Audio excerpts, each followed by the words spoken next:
LGD making it through to the semi-finals despite the fact that they were down in that upper bracket final and despite the fact that they're here with a stand-in.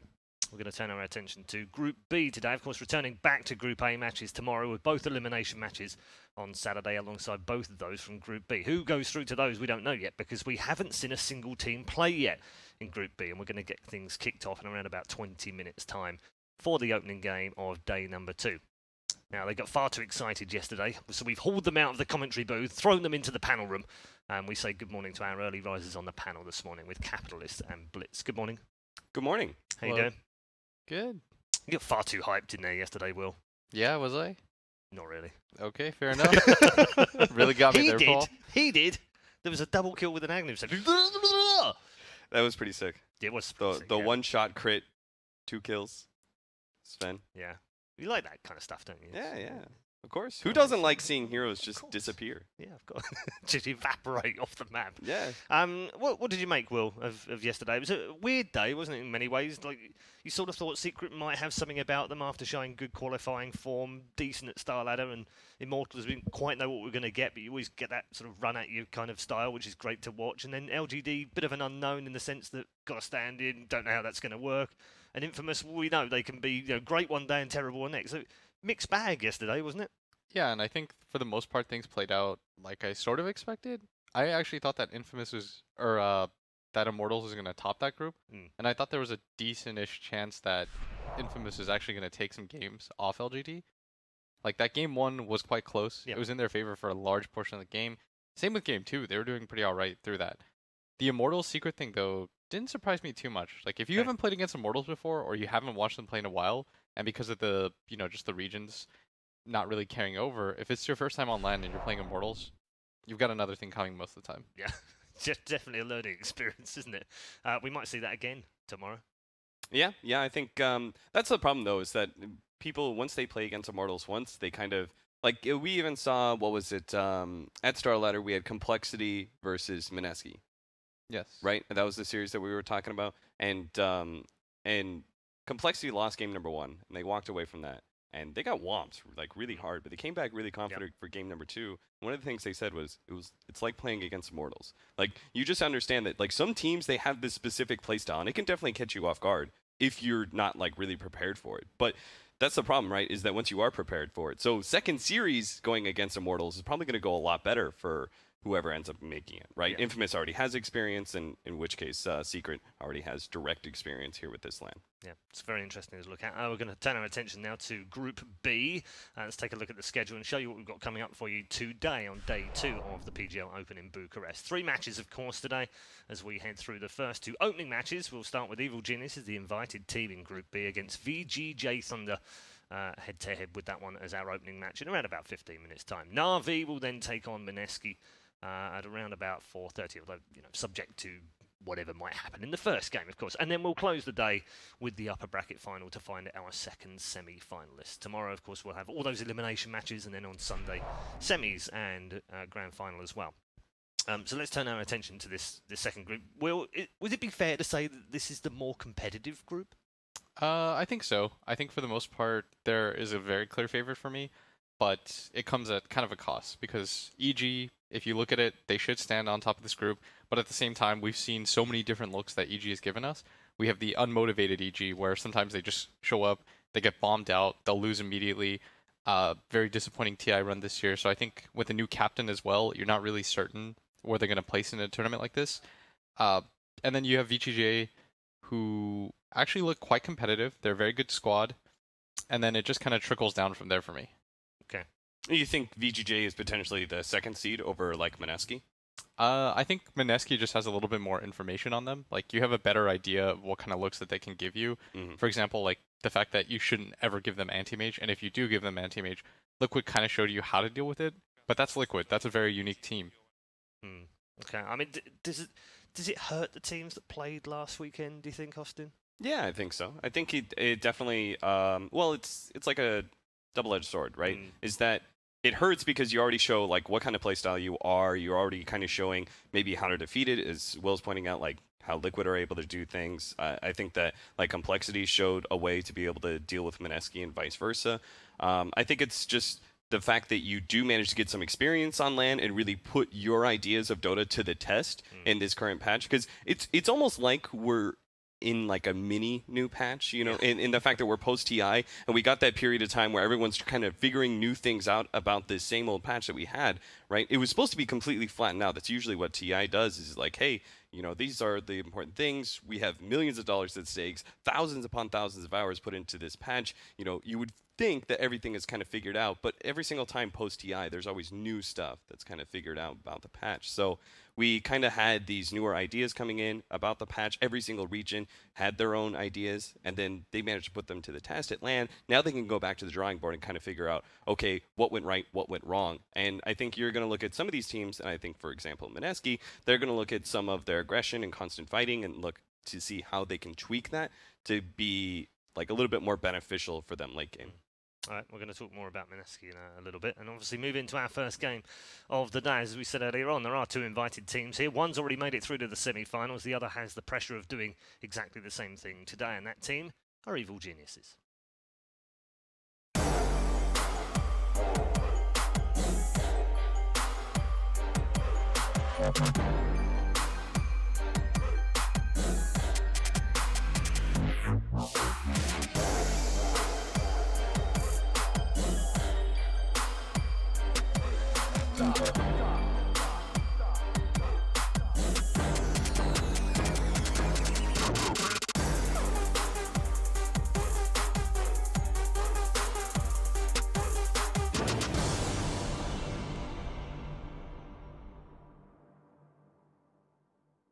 A star-studded lineup for the boys in blue. You would expect nothing less, would you, of the Evil Geniuses? They are, of course, in part former TI winners, and as Will said, not a particularly good run this year. Will haunt them a little bit, won't it, from what happened to TI, considering that they were playing so well leading up to it. Yeah, but I think they'll have learned a lot from that, and I think the roster swap, for the most part, will help, just because in the past it felt like with Zai they had 2 4-position players. Like, you have Crit, who on OG just looks so dominant. Like, he looked by and far one of the best 4 players in the world. Then you move him to a 5 role, where he's not 100% comfortable, I think, that he also has to captain. So it's not just the role swap, it's the fact that he also has to captain a new squad with players very young. And, like, it's a good mix of veterans at the same time, so I think it was just an awkward situation for him. Whereas now you bring in Fear, this guy who has just done it all. In NA Dota, this guy's name is legendary. He has accomplished everything that you could expect out of a pro, minus winning a major. And so I think for him, this is going to be a new hurdle, new challenge, squad that I think fully respects him. He was their first choice. A lot of people don't know that, but after the whole, Zai leaving thing, it was just like, hey, Fear, come back, be our captain, show us what you can do, part 2. He can't seem to leave the game alone, Austin. Yeah, it can. It's kind of crazy that Evil Geniuses went to their coach and sort of like a semi-retired player rather than anybody else that would have been available to them. I think that I want to jump on what Will was saying about how the last year would be a learning experience. I really appreciate that some of these younger players, like Crit, Moon Meander recently, who tried to step up into the captain role, even if they didn't manage to make it succeed, I think that it does make you a better player overall. When you put yourself in that position to start thinking about the draft, how to be able to make that work for you, and also how to be able to make in-game shot calling as well, I think that is definitely an experience that every player should try and put themselves into, just because it is such a daunting experience, and I think you can learn quite a lot. And when you go back into your position again, then you kind of understand like what your captain is wanting when he makes certain calls. You begin to also be able to kind of help lead in game as well. I think that Crit is definitely going to be made a better player for it, and Evil Geniuses will definitely experience a boon, obviously, with Fear. I mean, there's nobody who's going to argue with Fear being one of the best captains in the world, Absolutely. So just put him back in his spot. I'd imagine that it's probably quite good, Will, that they've got both of those in there now for the draft as well. It's always nicer to have like that wingman, if you like, in the draft, isn't it? So that's presumably going to be a good thing. The other thing I want to touch on is it right to think that Crit failed as the captain in this team? Because I think for the majority of the time that he was there last year, he did a really good job. Some of his drafts were outstanding. Some of his mind games within those drafts were really good at some of the earlier tournaments. It's just that maybe he's measured by the success or failure at TI. Of course, every person is. You get measured by how you did at the big game, the playoffs, when things mattered. They had 2 top 4 performances at the majors, back-to-back. On top of that, they won like 2 different lands. They got to the finals of Epicenter. But ultimately, what we'll remember is the 9th place flameout at TI. Yep. And so when you have that kind of result, you want to retool everything as a result.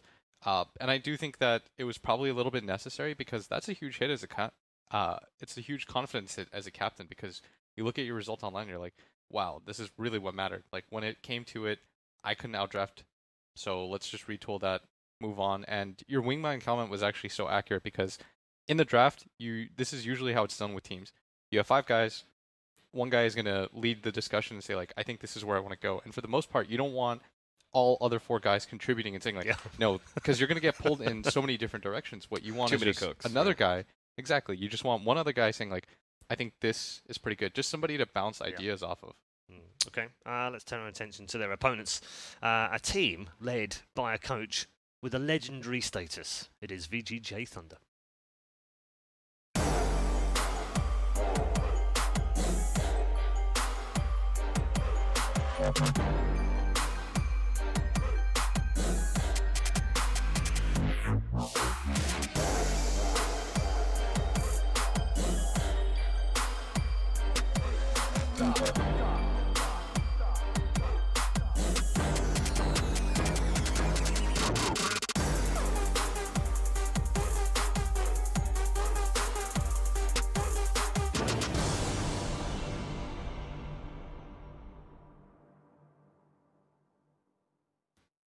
Five of Jeremy Lin's favourite Dota 2 players, or maybe 6 if you count the coach, which is where we're going to start this discussion, Austin, because ROTK, I mean, is there a better man to have in your corner to motivate you, to shout at you, to tell you how to play Dota? I like the fact that you went for motivating because I was going to say, I don't know, you could definitely make an argument there are other coaches you'd rather have, like last year, obviously, Fear being one of the best players in the world. You'd love to have him as a coach, but from a motivating standpoint, I mean, ROTK, he's full of personality, and one of those personalities is quite loud. And yeah, I think it's probably a really good motivating force, and it also helps to be able to have that experience. I think one of the things that we should probably talk about is the fact that Will's depiction of drafting, right? I think that it's very important to be able to have that kind of clear vision and also be able to have that voice, right? And now with this new major system, we have a voice for all the captains. Right? They have a coach that's able to be with them in the draft.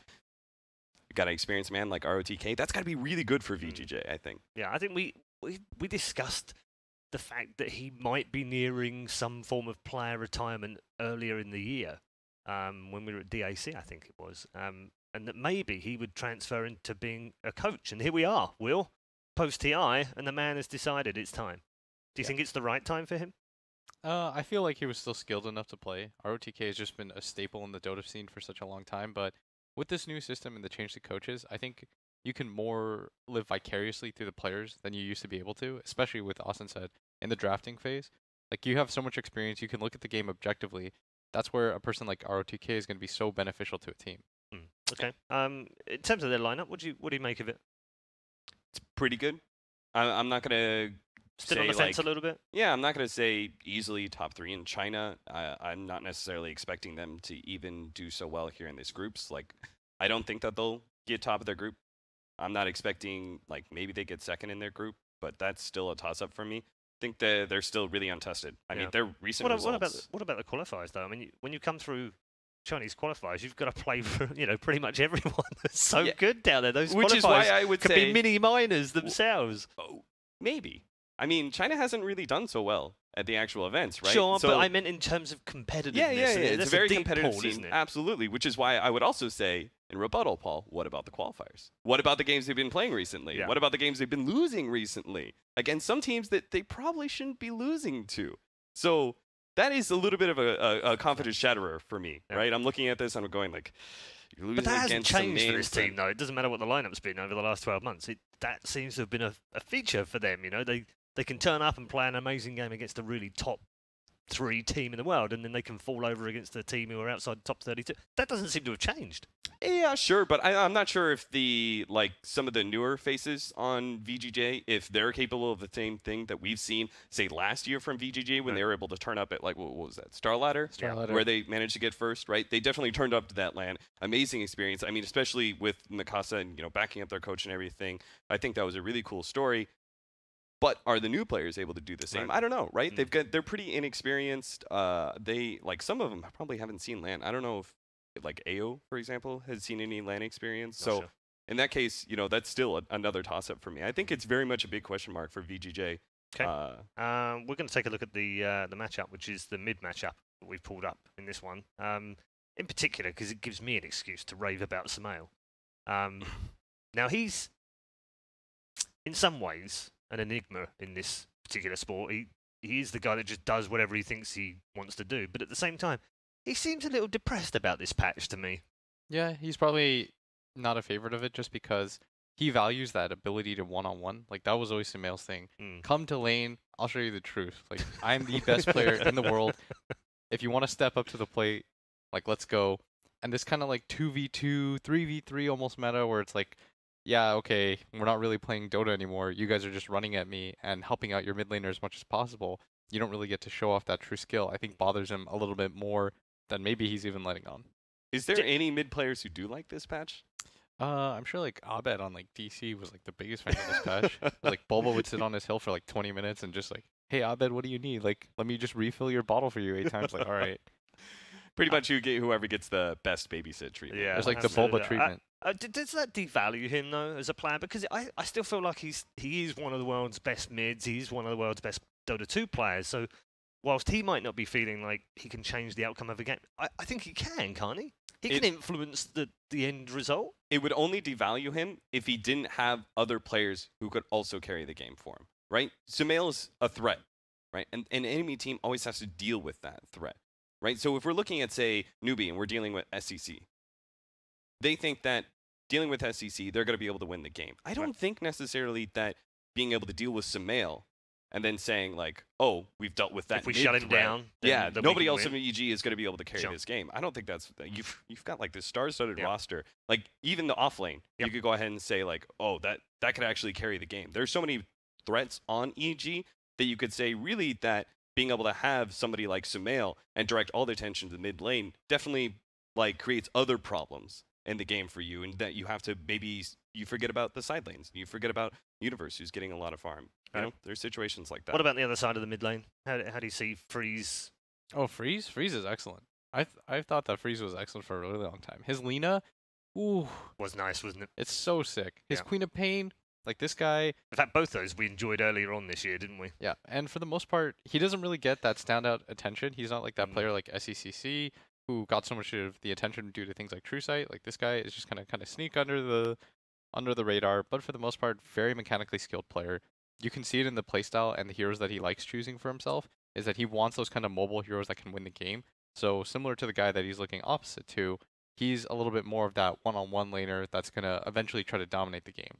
But little hit or miss, right? I was going to bring that up as an inconsistency because for a young player, you'd expect him to be a bit inconsistent, wouldn't you? Yeah, he does die a lot. Like sometimes in the mid game, I'm just like, what are you? There's some real clowny deaths from Freeze. I'll tell you right now, like Blitz is back in Freeze. I am not a fan. He has Really? got me won over. Okay. No.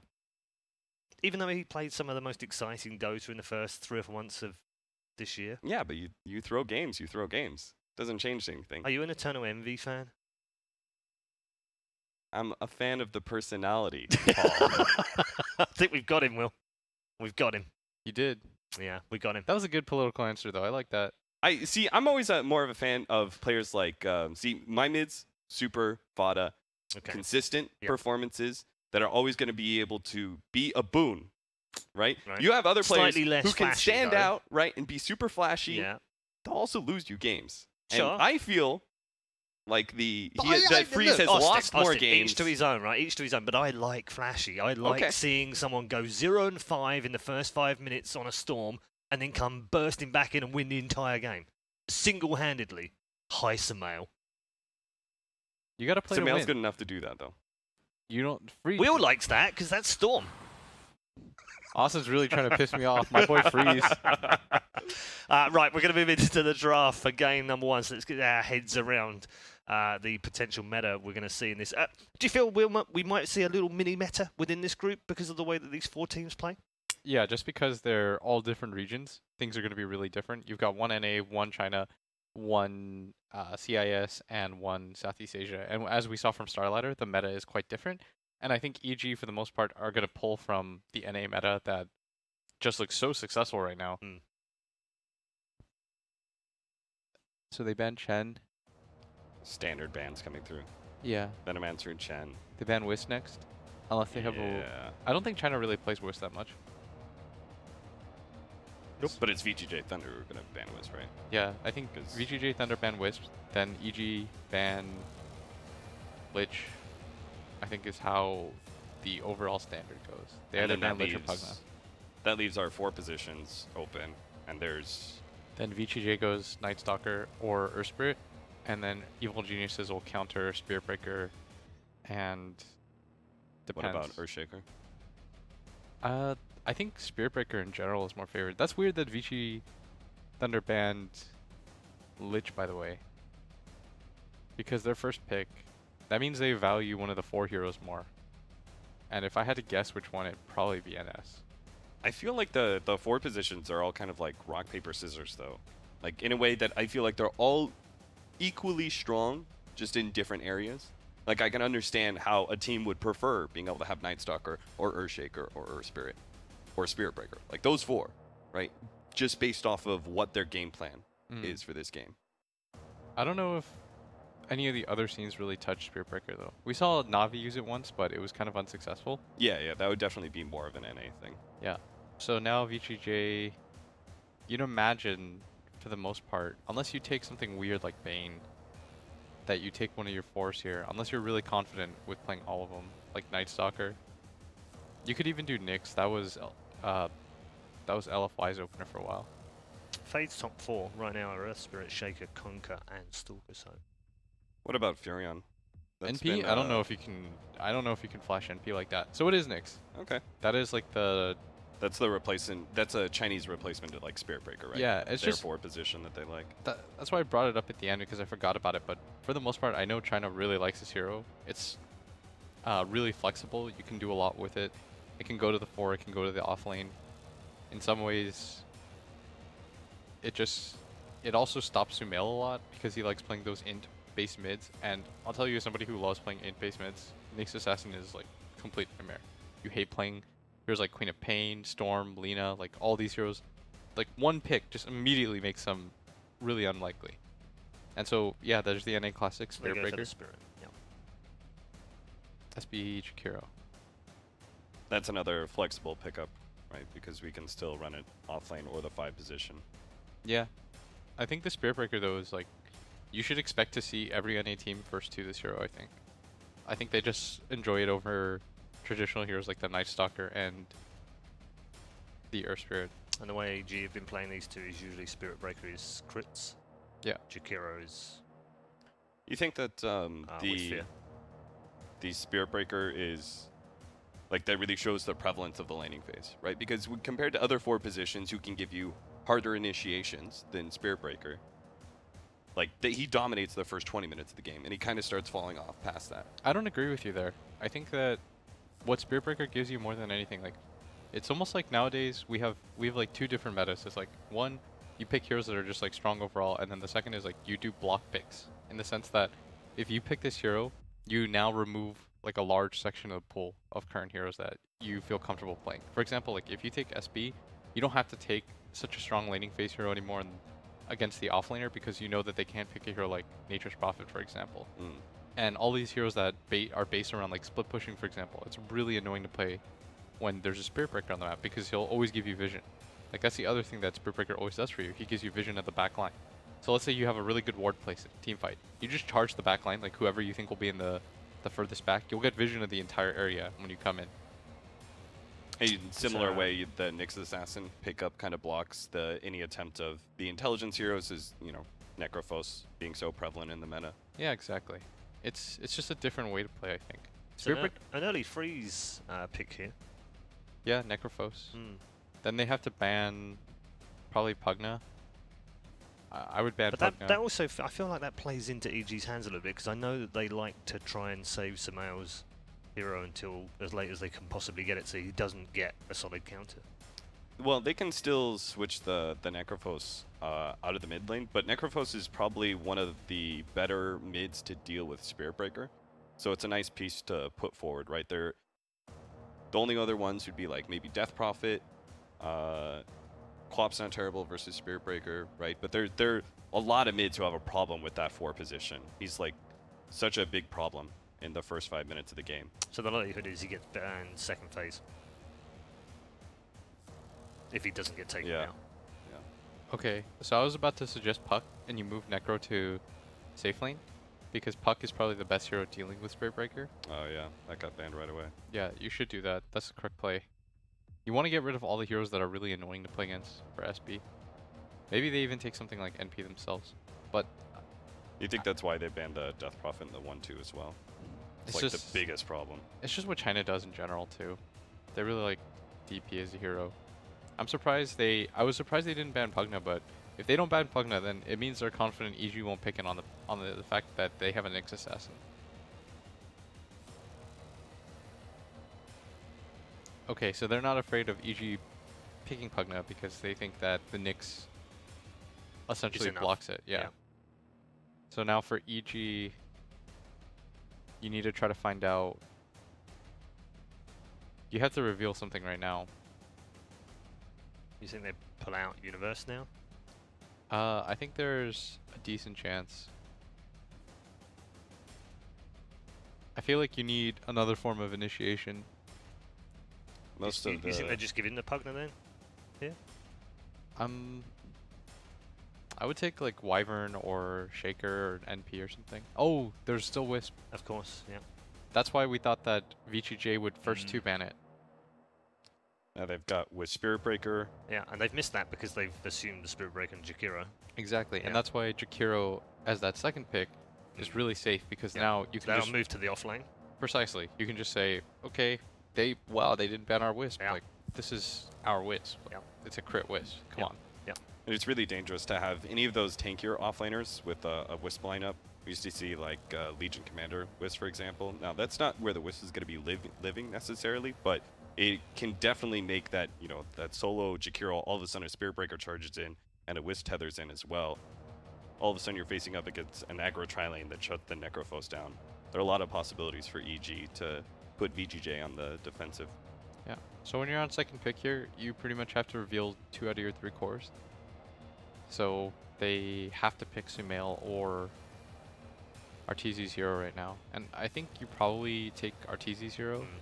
Unless you feel like you can last do an pick as well, so that tends to be the way that they will pick Sumail's hero, is they will try and leave it till last, especially when they've got the last pick. Yeah. Or they can just do... I'm not sure.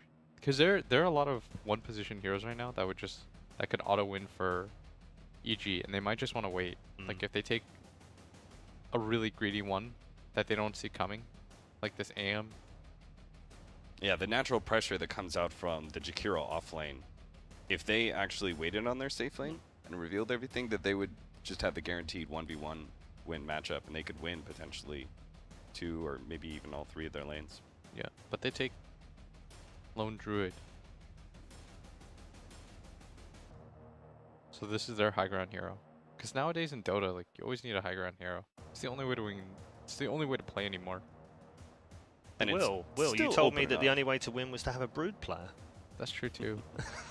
You need all these like stupid OP heroes that are like really annoying to play against. Do you think Lone Druid's good versus Necrophos? It should be, right? In theory, it's like a he pops ranged Ghost and then you just roar him away. Yeah. It's not really though, because like if you want a diffusal, you kind of have to get close. It's all right though. There's the bear can use diffusal. Yeah, there's a lot of different ways that you can play LD nowadays. Like in the past, it was always the regular bear, and then once the patch hit, it changed to using the range form, and then I think it's kind of swung back around towards using the bear again. He's got a HP talent at level 10, right? I think he does. But I was watching a lot of Lone Druid play recently. It seemed like most of them just preferred going into melee form and just tanking up a bunch. So VG, I'm trying to think of the one positions right now that would be any good for them. I mean, you need a really good gap closer to deal with Lone Druid. Probably take like Shaker or something. I think you need another form of initiation or stun or team fight. Good call. So they do take Shaker. It's like in Dota nowadays, it's not enough to just have this one hero that runs in and starts the fight for you. Oh, it's so garbage. When teams do that, it's the only thing that like really makes me sad. It was like we watched Navi play the other day, and they had Spirit Breaker like charging a puck, and you know it was the secret game, and you know this isn't gonna work. But he has to do it because he has no other form of initiation. It's like Spirit Breaker runs in, congrats, like you're not gonna kill anybody. And out of all the 4 positions, Nyx Assassin is the most unreliable. Yeah. To So jump for you. you can't just have one stun. You need multiple stuns to win Dota nowadays. And so for EG, they kind of need another hero that can just like go in. So it's like DK, it's not bad for them. If they're really crazy, then Sumail can play something like the Brewmaster. You still have options. Mirana?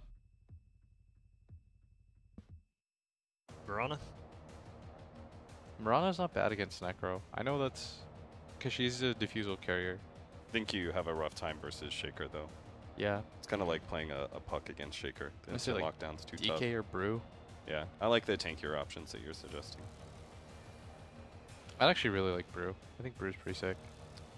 Brew would have a little bit of problem with Necrophos because of just how powerful that Reaper's Scythe is from preventing you from getting off your ult. So they thought maybe the Quap, but we already kind of ruled that out. I think they need another hero to go in. That or a hero that just like By wins the the way, late game. just as a throw in there with 15 seconds to go, Sylar's second most played hero in this patch is Brood. Oh, this would They be only pretty have Jakiro. Yeah, Spirit Oh, Breaker's boy. pretty good though. would be horrible right now. Yeah, Spirit Breaker's. SP's I mean, good. he's good for the vision game and stuff, but Okay. Okay, so they take Lycan. It's a Roche hitter. We talked about how you need a high ground. There it is. So for EG, I don't know, you got options. I think you need something with Disable though. Like if there wasn't a Nyx, I would have said Ember was even good. yeah, Nyx kind of kills that. Oh, so they take BS. Bloodseeker, pretty good counter to Lycan, locking down his obvious mobility advantage. Fun draft. Fun draft. Which way is it going though, gents? That's the question that's on our lips right now. So predictions time, Austin. I kind of like it. The Bloodseeker, I think it counters the Lycan. I think it does well enough in lane. It has an obvious advantage with the Spirit Breaker as well. There's a bit of synergy. Kind of questionable about Lone Druid. I haven't been the biggest fan of him this patch. I've pretty much only seen him in pubs though. So EG's obviously on a whole nother level. I'll back EG for this one. Okay, well, I think Vichi's gonna do it. I think that their team fight is going to be a little bit too strong. I think the laning phase will determine a large part of it, but I feel pretty okay about Vici. all right, okay. One for each of the two teams here on the panel. It's time to head over to our commentary team. The early risers in the booth this morning. They're not going to get fogged up, but they are going to stay very lyrical. Let's head over there right now for game number 1. Paul, all I need in the morning is more of those wonderful puns. That just makes my life wonderful. You don't like it? Whatever, man. It's amazing. Paul's jokes just don't do it for me lately. Sorry, Paul.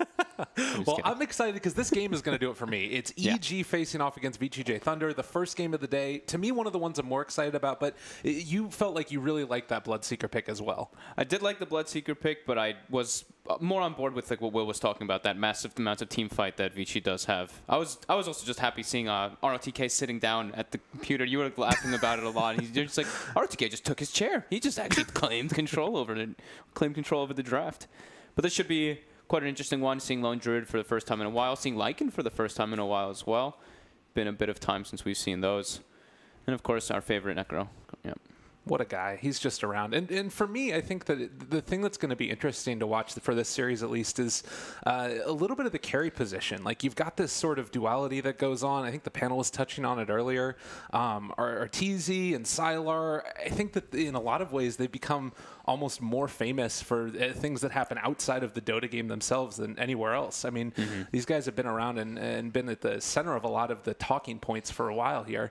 But real quickly, what's the pause about? Is it just They didn't really say much. They just paused the game, so they just said don't give up, and then Arteezy spam and go. Typical Artur, even inside of his real games. Yeah, of course. But yeah, it's kind of a thing that people might not be super familiar with. But, you know, Sylar back in the day, he was around the TI5 era having a lot of issues with the LGD team that's actually here now as well. Yep. And then, interestingly enough, he was actually having a lot of disputes when he was on the VG team later with his now coach, ROTK. And, you know, he's always maintained that really consistent high level of play. But that's, to me, the thing that stands out is the players being very, you know, open and verbose with their talking points. But Fear moving out early, TP's out to lane. Looks like he's going to try and get down a ward pretty far there. The Arteezy versus Sylar matchup is fun, though. Just really joyous, because Arteezy looked at more of this clowny kind of, you know, very boisterous guy who just, I mean, he's just himself, and everybody loves him. And Sylar, yeah, like you said, most people don't really know that kind of story about him. So definitely pretty interesting. And another pause? Looks like this time it's from IO, though, so it's... Or, how are we going to... Oh, this is going to be confusing. We have a Wisp on the other team, and there's a player called IO. All right. Yeah. We'll just call him Witch Doctor. There we go. Mr. Witch Doctor. Witch Doctor needs to pause the game.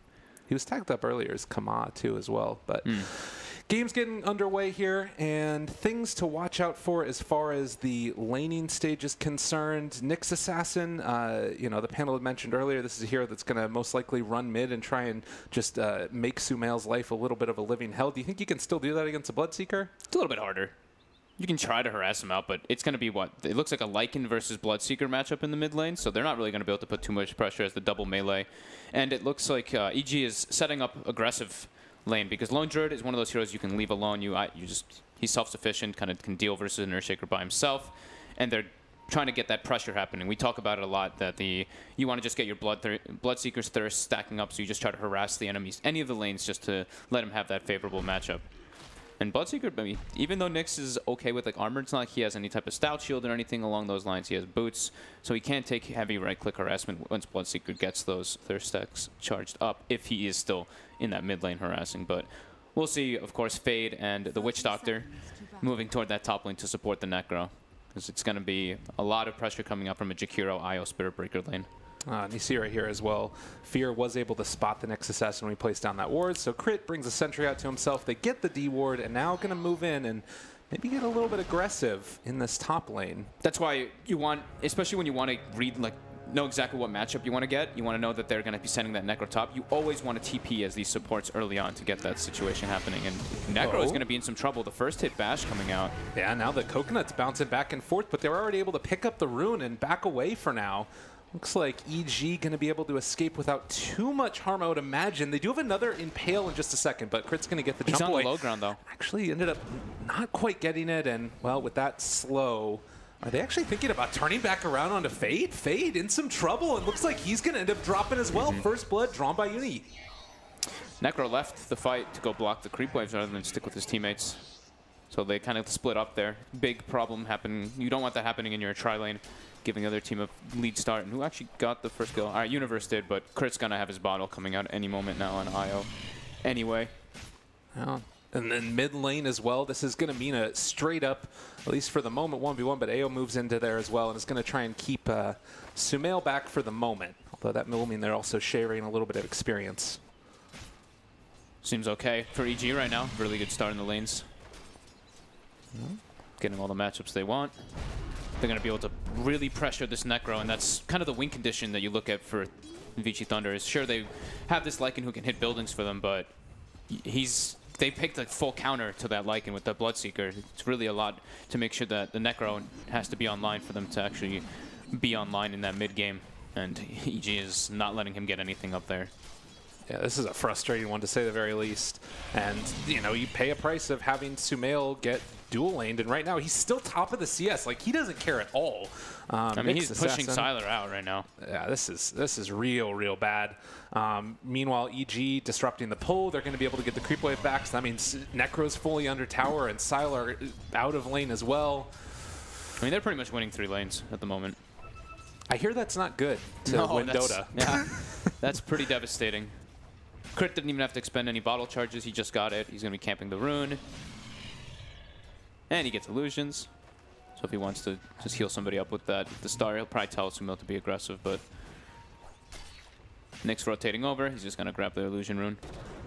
Well, Impale is there, and, well, he's just going to back out again. So Again, a great early start. It looks like Siler was able to get some decent amount of the CS, but up top as well. Now they're going onto the Necro and drop down fairly low, but I don't think that they're going to be able to make anything else happen. But they've got him low. Those thirst stacks. You see Sumail's, well, Mr. S has 350 movement speed without boots and plenty of damage.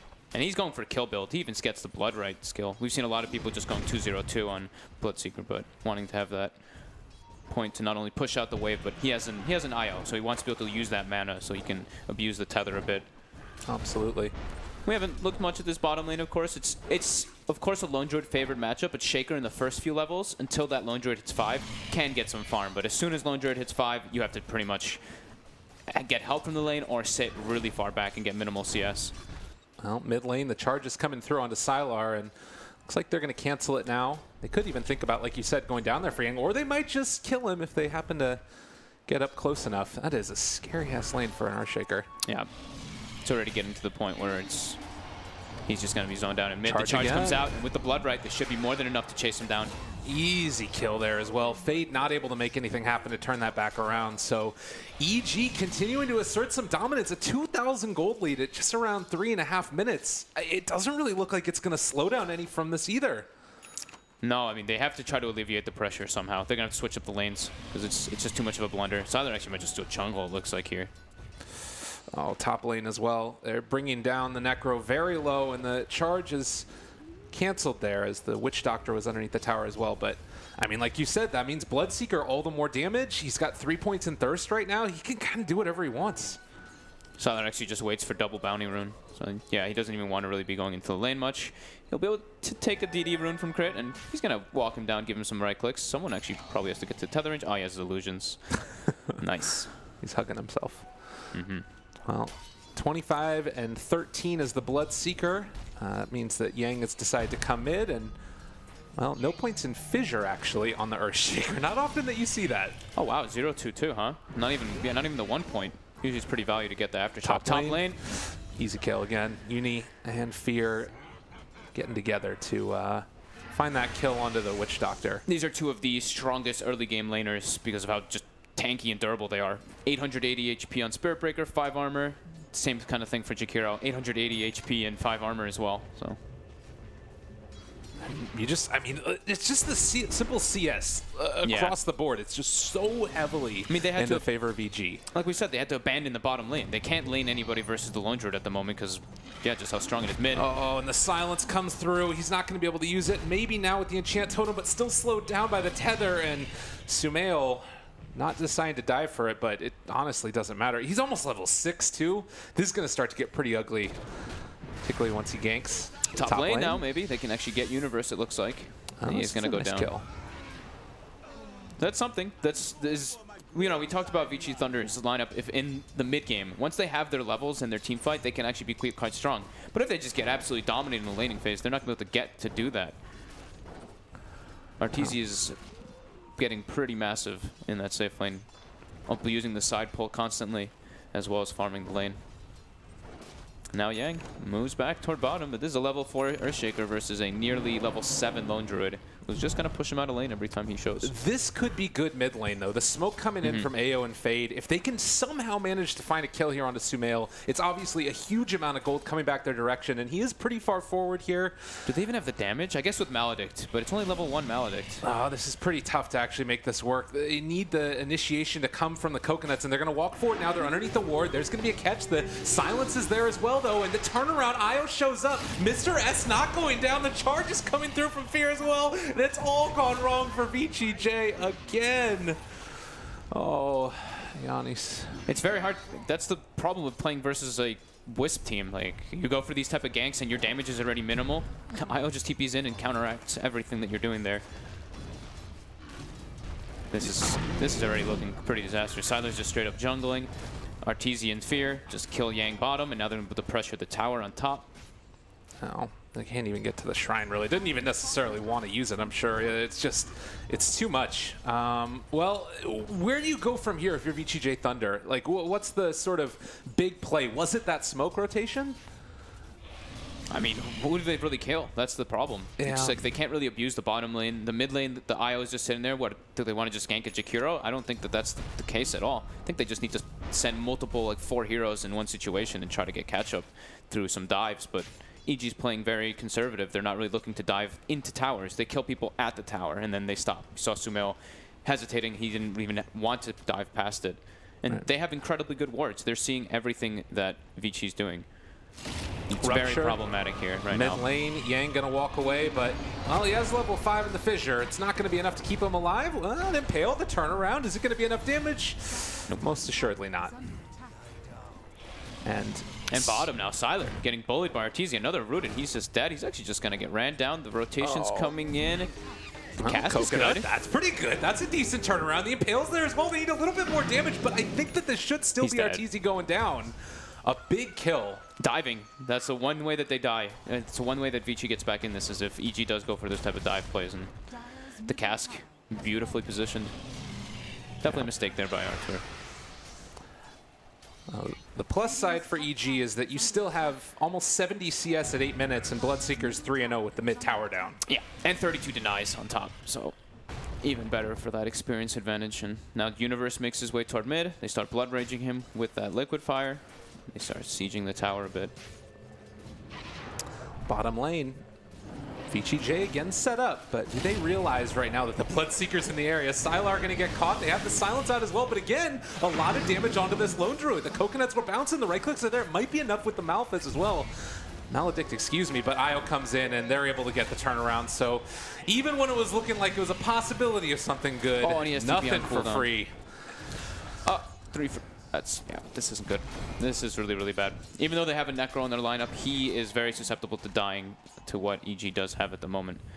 And I mean, it's looking like an absolute blunder. This Bloodseeker has double the net worth of any of the heroes on VG Thunder. Let's take a moment and think about the choices that were made. This game is looking mighty rough. And the other thing about this is Bloodseeker is such a hero that's able to scale incredibly hard. Like, especially with that level 10 talent, the 225 health. Yeah. I mean, they're never going to be able to kill him eventually. Trying to think the way that they kind of get back in this one, but they don't really have, they don't have deep push to stop the tower siege. It's a shaker, a fissure, and a cask. Like, these aren't, usually you want some kind of nukes. These aren't really what we're talking about in that instance. And like the Lycan's just so underleveled. Necro's only level, at least he's level 5 on the Necro, so maybe they just play around the Necro entirely to try to get back in this one with the Shaker sitting behind. But they're all in some trouble. You see bottom here, the replay coming out. Arteezy, of course, with the Maledict. They easily kill the Lycan under the Bloodseeker Rupture, as it's like the hard counter. Crit with the clutch save coming out on Arteezy, and then yeah, just a full cleanup by EG. Yeah, it's such a difficult situation to be in right now. And I don't really, like you said, see where you go as an answer. I mean, you talked about the Necro playing around him a lot. What does that look like? They have to sit behind him pretty much, and if he's trying to get gone on, they have to try to help him, but I think they're just too under level. They need to try to find a ways just to catch up, see where EG's setting up and just dodge for now. But they're at such a deficit that I don't even know if dodging is the way to go. I mean, he's like he's level 5. He's level 5 in comparison to level 9, almost level 10 Bloodseeker. That's, yeah. And I mean, you did talk about, you know, turnarounds that happen, especially with levels. You start to get a return kill and things will, you know, rapidly swing into your favor. But it is a 5,000 net worth lead at sub 10 minutes. I think they just have to four man behind the Necro, or 3 man behind the Necro, and have the Lycan farming elsewhere, and just try to get some setup ganks with Reaper Scythe, or just sit behind him. It's one or the other. Well, Lycan is currently in the top lane. They do have 4 heroes moving down bottom. Oh, Scan catches them. Oh, and Arteezy not going to get found. He just throws out the Primal Roar, runs away. They get down a ward, but I think they were looking for more. Top lane? Sylar? Maybe going to get dove. Maybe they'll just suffice to take the tower. Oh, he's got under vision. There's a charge coming out. Universe isn't looking to stop here. Oh, God. Another quick kill as Sylar going to die here underneath the tier 1 and should be the tower taken as well.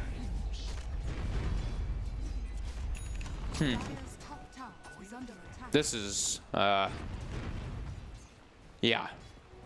I'm just really trying to think how they can get back in versus this EG lineup, because the problem is even if they try to do this for people sitting behind one hero and the Lycan farming elsewhere, Crit's about to be level 6 on IO, so they can just set up for these global ganks with Spirit Breaker charge all over the place. And Arteezy can just pretty much now sit in the jungle and free farm until he gets that Mask of Madness up.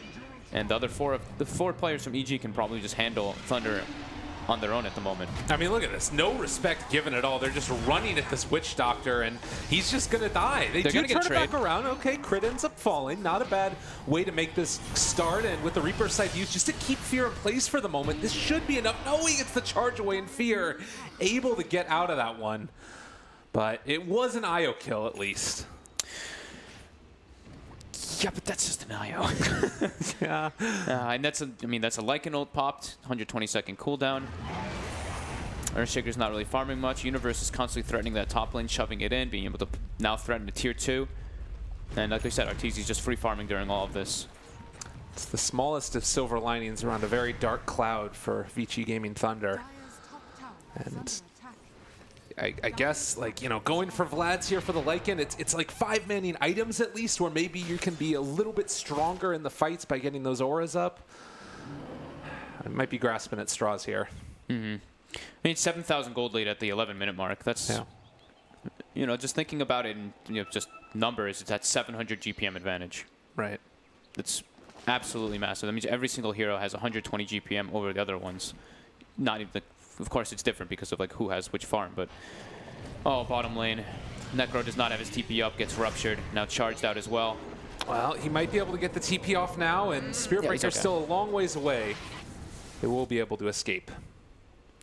At least he lives.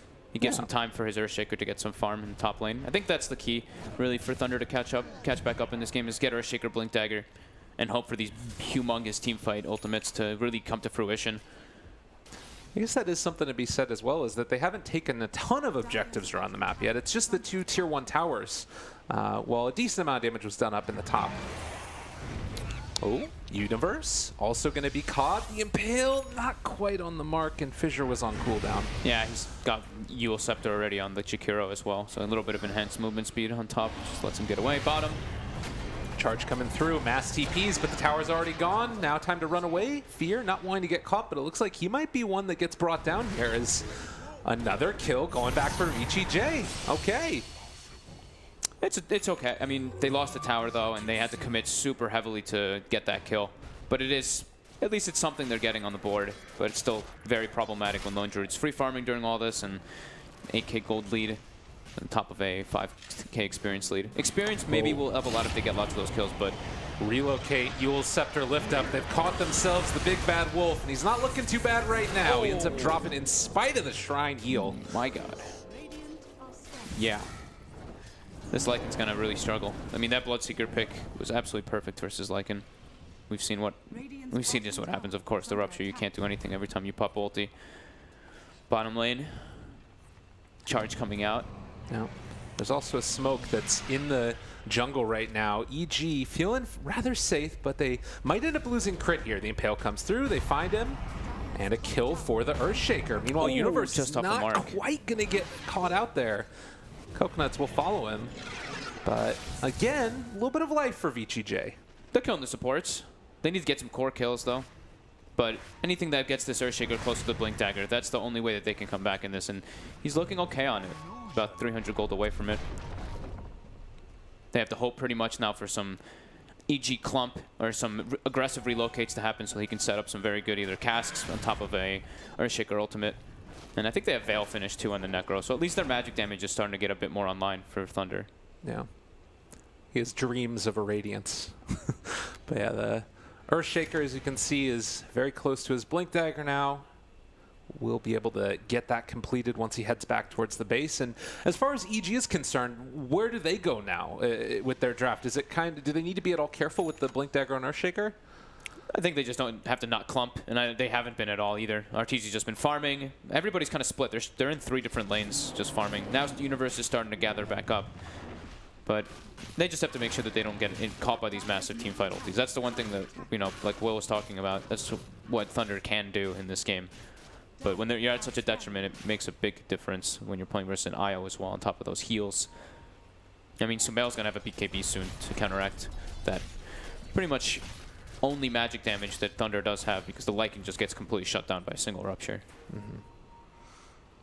Well, meanwhile, all of VG.J underneath a ward in the Radiant jungle, and the charge is going to come through from the Spirit Breaker. Right now, VG.J don't realize that this is happening. They're also bringing Yang down to the bottom, and well, this is scary for Thunder here, even though they have the Earthshaker coming. He's not here just yet. yeah, scary stuff indeed. Macropyre already down. They're caught for the moment. Coconut's going to bounce as well. This is going to be the Nyx Assassin already dead with the silence. And, well, Fear's caught himself another. Meanwhile, the Necro going to get caught as well. Earthshaker coming in. Can he make anything happen? No. It's a little bit too little too late.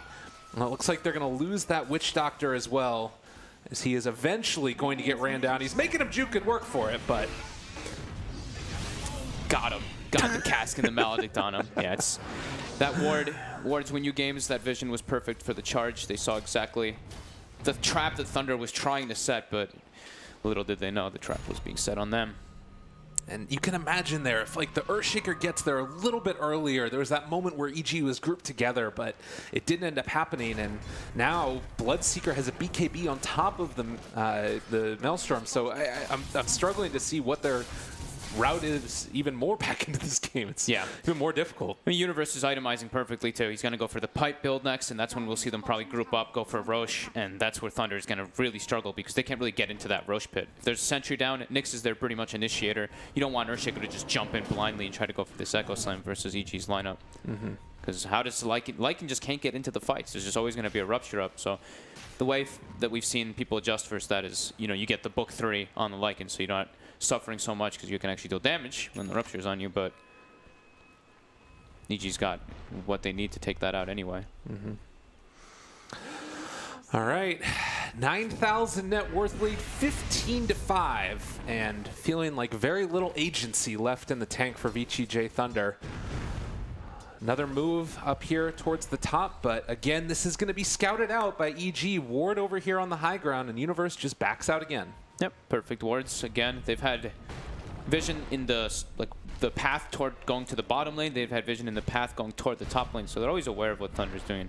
Charge coming out, probably want to go for a relocate, but there are a lot of Thunder heroes there. Well, and they're moving in even closer. At his fate underneath a sentry ward as well, so they knew the Nyx was chasing. And it looks like EG actually want to battle, but they actually smoked up right underneath this ward that's about to expire as well. So VG.J, they know what's coming. They can't take a head-on fight versus EG at the moment, though. Yeah. They're just at way too much of a deficit. They're doing an okay job of not just bleeding away kills, though, avoiding fights.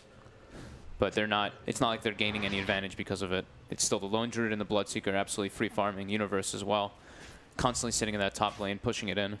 So how did we get here? Was it just the laning stage that was so bad for VG.J Thunder, or was it like outplays coming from EG? There's a lot on the laning phase. I mean, getting that aggro tri-lane to shut down the Necro. They just have favorable matchups across the board. Bloodseeker in mid, Lycan can't really harass because you're a melee hero. With a Witch Doctor, can start throwing some, but Poor Man's Shield is a good item, to say the least. And yeah, it's just favorable matchups across the board in the lanes. Again, they can sort of see all of EG there in the mid lane and not really do all that much about it. And then at the same time, it's Universe that's just able to push this top tower with impunity, already brought down to very low HP, and they're going to have to deny this one most likely. It's like it's almost like they have to throw out some like solo hero Echo Slams to try to get these pickoffs, but EG just always aware of where Thunder's positioned before they even make the play. Universe already knows he's being stalked. He pings it out. He's going to get gone on, though, here. Maybe he can get caught out with Shaker blinking forward. It's just maybe a little bit too late. The relocate, it's going to Echo Slam. All right, they bring him down. Not a bad way to start this one, but now they need to get out with everybody else. Fade is going to go down, as well as the Witch Doctor, and now they fully committed to this. Oh, no, they're getting completely torn apart. Yang is gone, the Necro. He can stay alive for a minute, but only actually a couple of seconds. They've caught Sylar as well, and well, will they actually be able to bring him down? It doesn't look like it. And now they commit to it, go to a Roche. They've got Blood Rage, they've got Bear with Mask of Madness, and the Medallion finished up on Fear. So they, they threw the solo Echo Slam, but how far it was from any of their heroes. Look how far it was from their tier 2. They had to commit all the way to the hard camp on the far left, and there's no way they can catch up to help there, while EG has global potential. They have a shrine right there, they have a tower right there, and they have IO. Well, I don't know exactly where you go at this point again. It's sort of been the story of this game, it feels like. That it's like not only are they getting, not only are they just, the lanes were such a blunder, but they're getting completely outmaneuvered by EG at the moment too. But Fear is going to pay with his life here. All right. He got the ward down, but they know it's there, so it's going to get dewarded instantly. Yeah. A little bit of a bold play there coming out from Clint. And here we do see it, the replay again. Universe does get set up, but with that hood, he pops it, absorbs a lot of that magic damage since majority of Thunders is magic, and he's fine with dying like this. I mean, 3 for 1, Echo Slam committed. Yeah, it's a painful one. And, you know, you talk a little bit about the Lone Druid in this game, too. He's already got, you know, Mask of Madness, the Maelstrom himself. He's just dealing a ton of damage without having to put himself at all in danger. Yeah, it's the different, you know, we've seen a lot of that Radiance on the Bear build lately, going for the Mask of Madness, and you take only the Bear route. Now, I've seen Arteezy been doing this on his stream recently, too, going for the range Lone Druid, the Sniper Lone Druid that we all used to see so often. And now, Arteezy's pretty alone top. He's got Aegis. All right, big kill here as well. They're holding on for the moment, and they're going to be able to bring him down. The Bear's still staying strong here as well. Yang, he does have a Blink Dagger back up, but with crit in the area, I think it's a little bit too scary. And they actually got to relocate out. In the meantime, the Necro dies over by the mid lane, which is where they relocated to, and well, Can Crit get the tether out? It's going to be tough. Well, definitely no. Nope, he's dead. He's got a lot of stick charges, though, but he should die to the Maledictant Urn. Yeah, he's dead. All right. Well, they end up being able to find that one. Meanwhile, Fear got the charge in, but wasn't able to save his buddy. Still 20-8, and the unfortunate thing is that EG is pushing up to high ground now and continuing their dominance in this game. Yeah, it's like you got our IO, but we take your tier 2 and threaten high ground. How's Tyler doing? Does have book 3 finished, at least, on the Lycan, so that'll be okay to try to get into the fights, but it's still, when you're playing at a 12k deficit, those books, the book is not nearly as threatening. Yeah. Full Mjolnir on Sumail, going for Diffusal next. On top of that, BKB, he's enormous. It really is a problem right now. And Lone Druid got into that 15 talent, so 50 extra damage. Yep. On top of the Dragon Lance. His range is insane and hits pretty hard. They are doing a good job of scouting out with these Lycan Wolves as well now, wanting to make sure that they at least have eyes of where the rest of EG is. They have to make some big stuff happen, though. Like, when Aegis is gone, they have to go for some massive play with Echo Slam. They're just getting further and further behind. Well, maybe this is that moment. We see Yang walking forward. They're smoked up. Nyx Assassin is going to be one to scout it. Fear's going to play on the side, though, with a Sentry as well, so he's going to be able to scout out, hopefully. Nyx is actually here, though. So they're actually going around the Sentry wards right now, and they do have eyes onto Arteezy. The Impale, no, it doesn't end up connecting. Yang is there as well, trying to bring him down low. Can they actually do it? They get the relocate into the trees. That's going to keep Arteezy alive for the moment. Mr. S pops the BKB, turns to fight onto Sylar. He's ripping him to shreds. Oh, it was looking good, but only for a moment. And now VG.J on the full retreat. The Necro gets eaten alive. Echo Slam. It is not going to be enough. Sumail still lives. Oh, he does finally end up dropping, but it comes at a hell of a price. Triple kill for the Lone Druid. I think this game's actually just over. They have to commit so much just to kill one hero. Beautiful defensive relocate coming out from Crit, but that already felt like it's a very desperate maneuver coming out from Thunder. Going for the back lines, and they have to land. They have to get this fight executed so perfectly, and they can't fight around the pipe. As soon as Universe runs in, pops pipe, majority of their damage is just completely negated. And this should be a clean, easy Rax for EG here. Yeah, this has gone completely not the way that they wanted to. And, I mean, do they even just stick around for another one, or do you think that they're going to play it more safe? Play safe. Everyone's respawning. Oh. No need to take the risk. Sumail's dead, too. They can take Shrines now as well, because the tier 3 is down, and they have bottom lane pushing in. They have resources they can still occupy on EG and Thunder. And looking to be losing this one pretty soon here. Almost 20k gold lead now. I mean, it's one of those things that it's just... everything is going right for the EG lineup here. And again, they're going to go on to Universe. He Crit has does have relocate. a pipe, though. Well, And they're relocating in with crit, and now the gankers become the gankies as they've caught themselves and killed off the Witch Doctor. Missed it. Misclick. He used his hero Savage Roar, not the bear. Oops.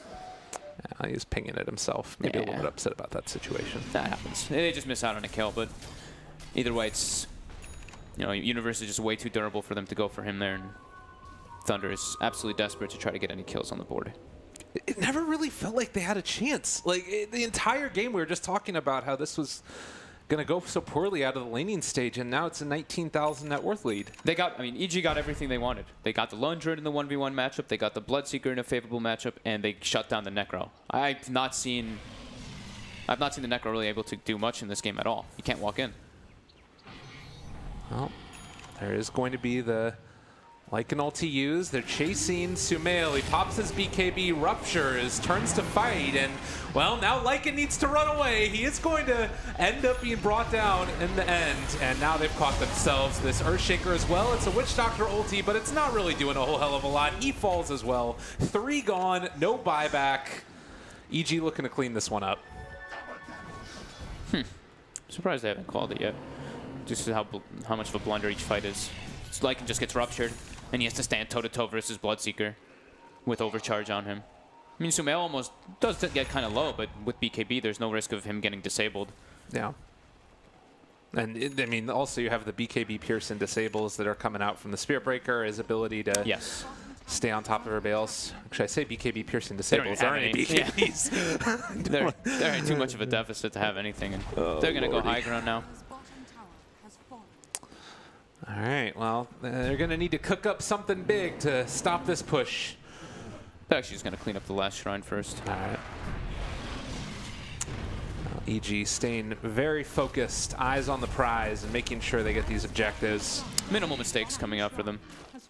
They've been playing it almost perfectly this game, I'd say. I haven't really seen anybody really get picked off by themselves, and if they have, it's been turned around. Maybe Fear, I guess, died like once trying to get some wards out, but like that's not even a big deal as a Spirit Breaker. That's kind of your job. Yeah, absolutely. It's just, yeah, they're just maneuvering very well, and that's what happens when you have such an advantage out of the laning phase. It makes the game a lot easier to play. Well, things that could go better in the next game at least, just to sort of try and talk about that. I mean, we might have to wait because it looks like Universe is sitting over here in the trees, ready to blink on top of somebody. They're trying to get set up onto Sumail, and this could be the final hurrah. They actually get a 2-person ice path with the macro pyre down. Yang in a hell of a lot of trouble. He is just getting torn to shreds again and starting to drop low. Sylar trying to do anything at all, but he is ruptured. They've caught themselves the Necro yet again. He's gone in just a second here, most likely, as Sumail chases him down. There's a couple of stuns going out, so they got to hold on for the moment. Fade was able to get out there as well. The Mjolnir proc's dealing a hell of a lot of damage, and Sumail, he doesn't care about your towers. The turnaround, the Echo Slam, did he really just do it to actually bring him down? Sumail ends up falling, 90 seconds, no buyback. But I don't know if this is going to end up turning into any more kills after the fact. They're getting bloodthirsty. I was saying, little to no mistakes coming out for EG. They could have probably played a little patient there hitting buildings, but they wanted to go for the kills. They wanted to end this game and just have it get cleaned up at that moment. But some nice buybacks, decent. I think that's like one of the better Reaper sites that they've gotten. But Sylar's not getting to play Dota is the biggest thing. He just gets ruptured and he just can't do anything. He's 0 and 7 on the Lycan. Hasn't been the best of games. And they still, I don't think EG wants to make those kind of mistakes. It's like this game is pretty much unlosable for them with the 24,000 gold advantage. They can just take it a bit slower. Getting a little bit overzealous, we could say. We'll probably see them pick up a gem, though, so they make sure that the Nyx doesn't get stalk them anymore, but it's not even too necessary. Mm-hmm. And it does feel like, you know, if they start to get their feet back under them a little bit, VG.J, you certainly don't want to throw this type of a game away, considering how well it's gone for EG at this point. And the wraparound is coming. They're still here. They don't have Echo Slam, but they have pretty much everything else, and they will spot out Universe inside the trees. They get the initiation that's there. Already the start Bartesi is on the other side. He does get caught out now by the Earthshaker as well. The roar comes out. That forces Yang away, and now underneath the tower yet again, Sylar going to go down. And they are not really able to stop the pressure coming from EG. Yang is eventually going to fall there. And VG.J just need to back out. They did kill the Universe at the very least. Uh-oh. Necro's got no TP, though. He's got a blink, but, oh, Sumail doesn't actually have vision of him for the moment. But he looks like he's trying to chase. I think he got a glimpse of him for a second. But no, Necro's going to be safe. But yeah, 2 heroes dead. They killed Jakiro, but again, Sylar just can't do anything in the fights. This time he didn't even get ruptured. He just got rooted by the bear once and died to all the massive damage coming out from EG. Well, another thing to keep in mind here, Necro does have the relic completed. He got a decent chunk of gold in those last couple of engagements. So But it's 30 minutes in yeah, though. it's pretty tough. Yeah. It's not what you want to have happen. Tier 3 tower down. Arteezy hitting from the low ground, dealing quite a bit of damage. But seems unlikely that they're going to be able to blow him up. Maybe they can kill the bear. It does end up falling. It's a nice little 300 gold in their coffers. It is a naked bear though. He's playing as the ranged lone druid, so it's not it doesn't really matter if he loses it.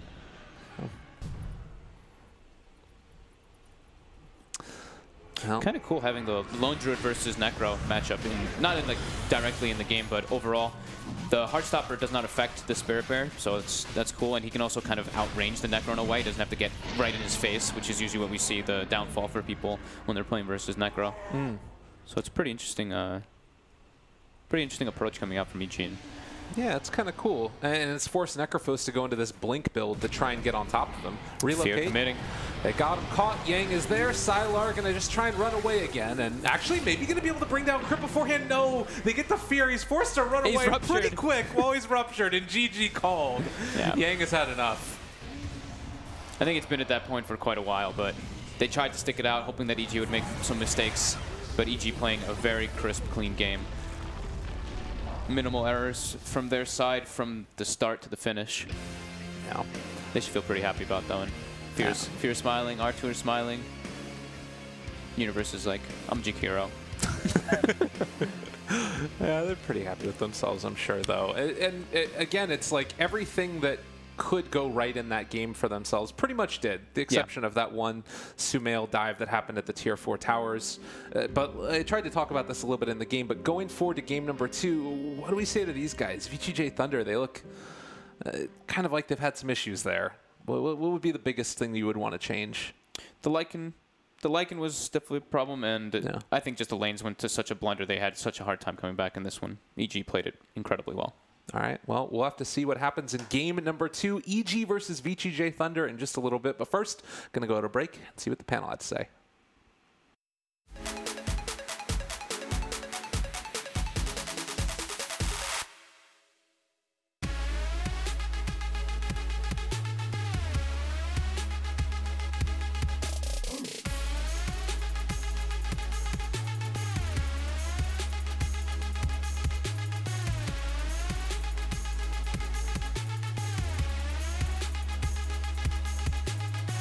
Get the alpha, be the alpha. Be in the bid.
welcome back to the PGL Open Bucharest. Day number 2, Group B, match number 1 in the bag. And Evil Geniuses, the invited team in this group, have taken the opening game. One of our panellists was right, the other one was left.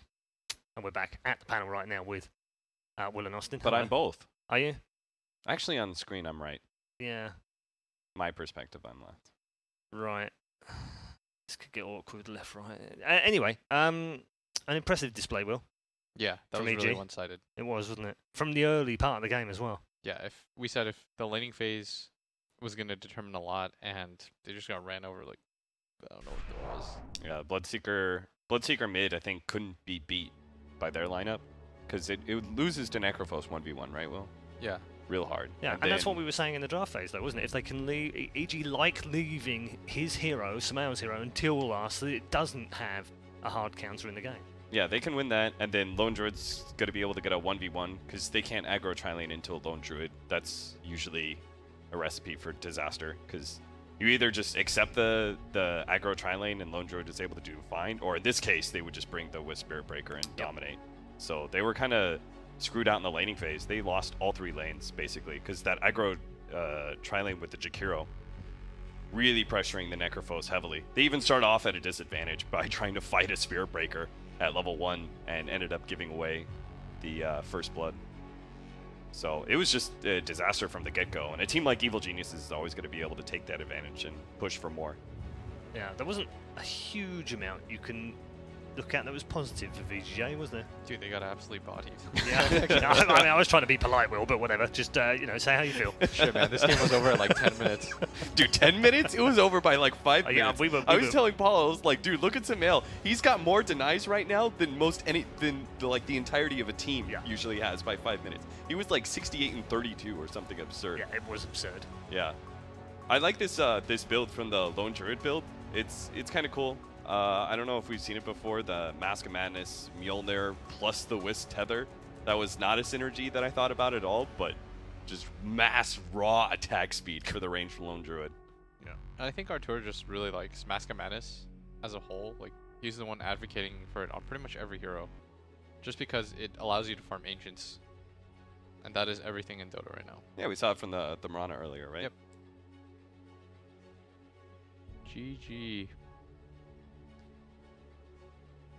And it was GG. We're a few minutes away from the draft, so let's just wrap up on this particular game. We highlighted a couple of the players beforehand, one of which was Samael. He's had a great game to open things up. MVP, I guess, for the first game?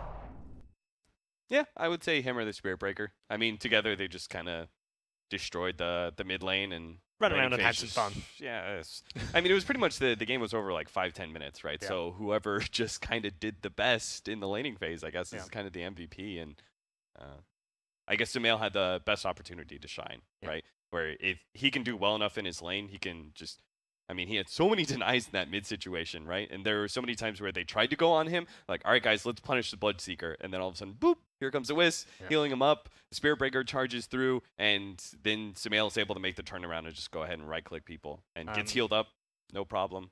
And talk about that, the Wisp coming in. The opening kill was a little bit awkward, wasn't it? You and I were just watching, going, "Oh, what are you doing? Yeah, what are you doing?" And then the other way, and then the other way. It's like, what is going on? Trying to go for a Wisp, and then they just keep running at him. They're like, they had faith. It was Nixon says, like, I'm hitting this stun. Uphill, no vision, I'm going to hit this stun on the Wisp. And then they just went for it. Turned out he didn't hit the impale on the Wisp, so they weren't going to be able to get the first blood. And then you just got right-clicked by Spirit Breaker. Yeah, not a great. No, idea. I mean, I'm sort of searching through. Will, as a coach, do you go back in after that and you go, guys, forget about that game. Let's just move on. Yeah, you have to treat it like a best of one now, just like individual best of ones. If you're ROTK, you're telling your team like, yeah, we probably got outdrafted like crazy bad, but that's okay. Like that these things happen in Dota. Their play, I mean, they try to make things happen around the map. I think they were just very hero limited. The lane matchups were just way too rough for them. Like, you can't lose in Dota nowadays. If you lose 3 lanes, like, the game is pretty much just over. You're gonna get snowballed on way too hard. Even if you do have like a really good team fight lineup that could come back later, it's just too late. Laning phase means so much. All right. So what do they do? Game 2, VG.J. How do they change it up? What do they go for now?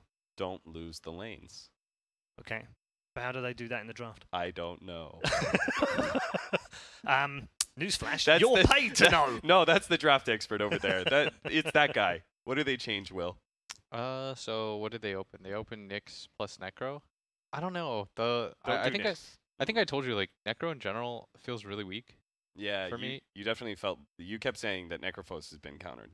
Yeah, I think for the most part, people don't fear him like they used to. Like when he first entered, it seemed impossible to deal with this hero. You're just like, wow, this hero's so bullshit. But now, it feels like every team has a better understanding, and it's not this like all-encompassing GG hero like it used to be. I think that there are certain heroes that still occupy that spot, like Venomancer, for example, just seems to win every game. But Necro, I think people are getting more adjusted to playing against him.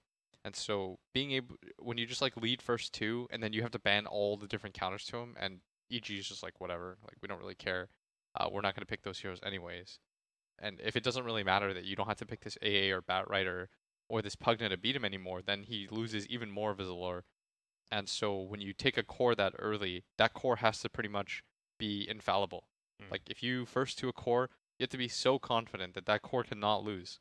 Like this is going to be a hero that we can just stick into any situation and it's going to be good. Otherwise, like you're already at a draft disadvantage. Okay, well, the draft isn't too far away for game number 2. EG needing just the one more to make their way through to the upper bracket final, which they will play later on today, of course, with the winner of our second match coming up straight after this one as well. All best of 3s. Will, yes. are you still down with Nyx Assassin? Because I'm with you. No Necrophos 1/2 pickup. I don't really feel Nyx Assassin as a 4 position is nearly as effective as all these other heroes that we can list. The difference is like the laning phase for that hero is going to be a little bit rougher. Like he isn't going to really stand out in the lane, but like the upside of the hero I think is still strong. Like I know he loses games and on paper, but just like on paper he looks way too good. Like he still denies like half the heroes in the game. You counter way too much. Your team fight is very good. Spike Carapace counters like half the pull. Like you can't pick Batrider against this hero. You can't pick Ember Spirit against this hero. Like there's just too many things that it can be good against.